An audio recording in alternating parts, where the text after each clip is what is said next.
La foi qui me fait vivre. Transformation étonnante du caractère, le 16 mai, né d'en haut.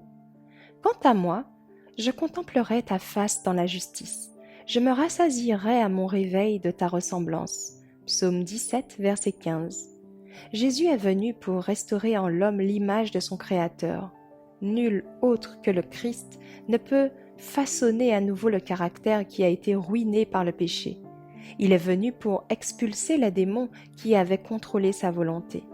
Le Seigneur Jésus fait des expériences sur le cœur des hommes par l'exposition de sa miséricorde et de sa grâce abondante. Il opère des transformations si étonnantes que Satan, avec toute sa vantardise triomphante, avec toute sa confédération du mal uni contre Dieu et les lois de son gouvernement, les considère comme une forteresse imprenable pour ses sophismes et ses illusions. Elles sont pour lui un mystère incompréhensible.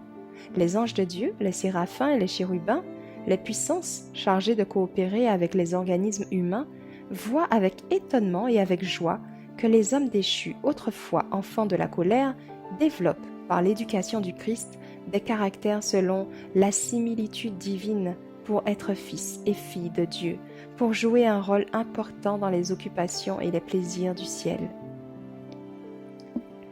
Ils ont été purifiés dans la fournaise de l'affliction, pour l'amour de Jésus. Ils ont enduré l'opposition, la haine, la calomnie. Ils l'ont suivi dans le dur labeur, dur conflit. Ils ont supporté l'abnégation et connu d'amères déceptions.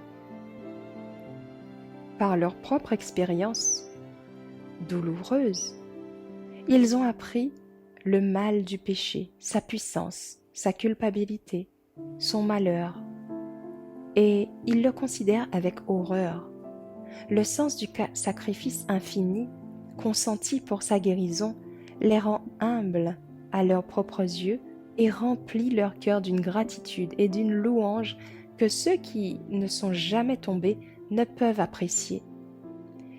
Ils aiment beaucoup parce qu'ils ont été beaucoup pardonnés.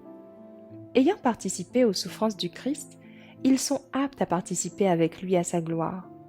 Dans sa pureté intacte et sa perfection sans tache, le Christ considère son peuple comme la récompense de toutes les souffrances de son humiliation et de son amour, et comme le complément de sa gloire.